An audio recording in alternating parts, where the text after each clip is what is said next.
વલભીપુર તાલુકાના નવાગામ ગાયકવાડીમાં ભ્રષ્ટાચારના સળિયા રોડ પરથી મોઢું ફાડીને બહાર આવ્યા છે. નવાગામ ગાયકવાડથી નવાગામ ઢાળ સુધી જતો રસ્તામાં વચ્ચે 4 મહિના પહેલા જે પુલનું કામ બનાવવામાં આવ્યું હતું તે પુલના આજે પહાડા દેખાઈ ગયા છે એવું ગ્રામજનોએ અવારનવાર મીડિયાને જણાવ્યું હતું. ત્યારે આજે આપણે અહીંયા આ રોડનો જે ખરેખર શું છે તે દેખાડવા માટે આપણે અહીંયા આવ્યા છીએ.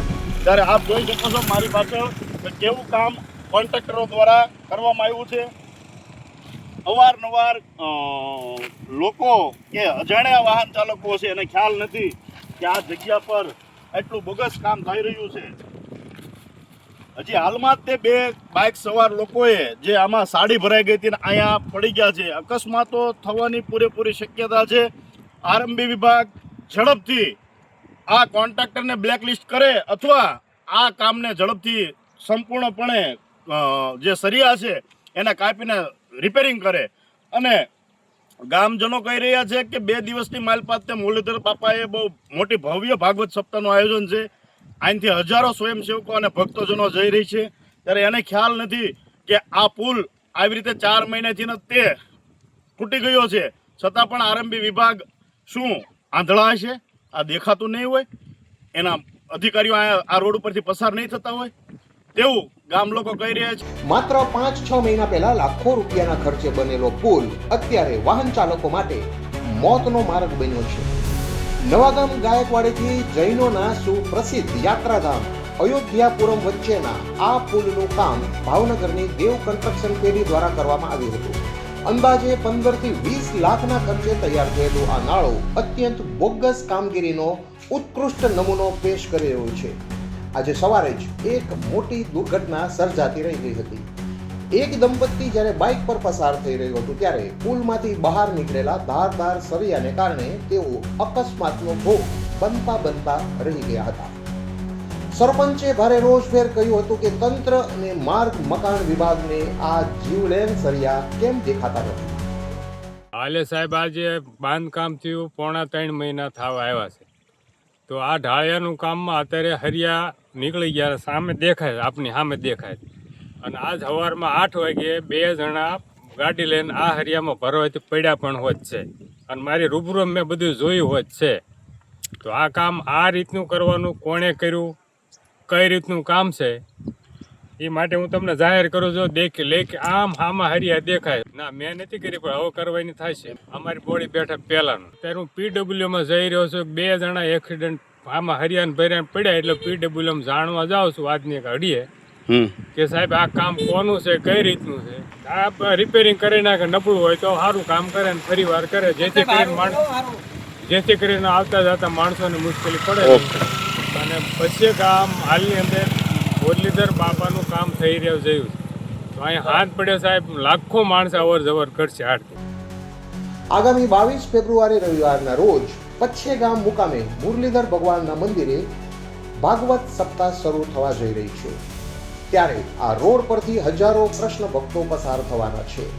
જો આરએનબી વિભાગ જલ્દી આનું નિરાકરણ નહીં લાવે તો કોઈ મોટો અકસ્માત સર્જાવાની આશંકા વ્યક્ત થઈ રહી છે. શું તંત્ર કોઈ મોટી દુર્ઘટનાની રાહ જોઈ રહ્યું છે? પ્રશ્ન એ છે કે આ સરિયા દેખાઈ ગયા છે અને નવાગામથી નવાગામના ઢાળ વચ્ચે જે કામ કરવામાં આવ્યું છે એકદમ બોગસ થયું છે. એટલા માટે આપણી એવી રિક્વેસ્ટ છે કે જેમ બને એમ જલ્દી વહેલી તકે સારું કરી આપે. આ રાતે પણ બિચારા કેટલા અહીંયા પડે છે. આ હરિયા બધા નીકળી ગયા જે બોગસ આવું કામ કર્યું છે. આમાં સરકારે ધ્યાન દેતી નથી. આવા કોઈક માણસના હિંસા જવાબદાર કોણ છે? આજે 3 મહિના થયા ભાઈ હજી આ બનાવ્યું એને હજી આ ચોમાસામાં જ બનાવ્યું હજી ભાદરવા મહિનામાં. બસ આ વસ્તુ સરખું કરી જાય. આ હરિયા નીકળી ગયા છે થાય જ નહીં અકસ્માત. આપણે કાલે જ બિચારા પીડ્યા હતા ગામડાના 2 માણસ. નવાગામથી રતનપુર જતો રસ્તા ઉપર જે પુલ ગઈ સાલ બનાવેલો અહીંયાને પૂરું 1 વર્ષ થયું. એ દરમિયાન રોડના વાયર એટલે કે હરિયા નીકળી પડ્યા છે અને અકસ્માત પૂરેપૂરો ભય છે. હાલ પચ્છેગામ 551 પુણ્ય યજ્ઞ અને ભાગવત સપ્તાહનું આયોજન થઈ રહ્યું. ટ્રાફિકનો ખૂબ જ ઘસારો રહે એવી શક્યતાઓ છે.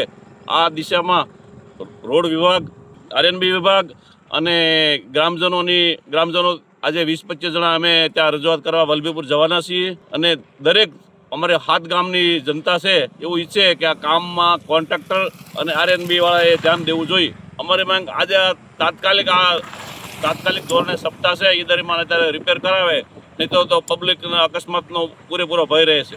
આ રોડ 6 મહિના થયા તો તૂટી ગયો છે. 3 અકસ્માત થયા હતા ને મેં મીડિયાને જાણ કરી હતી. બીજી એક અત્યંત ચોંકાવનારી વાત તો એ છે કે જ્યારે પત્રકારોએ આ નબળી કામગીરી અંગે તપાસ કરી ત્યારે દેવ કન્સ્ટ્રક્શનના કોઈ કર્મચારીએ સમાચાર ન ચલાવવા માટે પત્રકારને લાંચની ઓફર કરી હતી. સવાલ એ થાય છે કે શું નબળું કામ કરવા માટે પણ અધિકારીઓને લાંચ અપાઈ હશે અને હવે પાપ છુપાવવા માટે મીડિયાને પણ ખરીદવાનો પ્રયાસ કરવામાં આવી રહ્યો છે. હાજી જમભાઈ બોલે? હાજી, કોણ? એ સૂર્યદીપસિંહ બોલું, ક્યાંથી? ભાવનગરથી. બોલો ભાઈ. આપણે ઓલું નવા ગામનું કાંઈ જાહેરાત કરી છે? નવા ગામ વાળું? હા, એજન્સી વાળો જ બોલું છું. તો દેવ કન્સ્ટ્રક્શન. કરી નાખશી. હા, તો સમાચાર હાલી ગયા ભાઈ. હાલી ગયા? એ તો 9 વાગ્યાનું બનાવ્યું હતું. એટલે હું હાલ્યા છે? કેમાં દીધી તમે? હમણાં હું એક મીટિંગમાં છું, તમને 2 મિનિટમાં રિંગ આપું, લ્યો.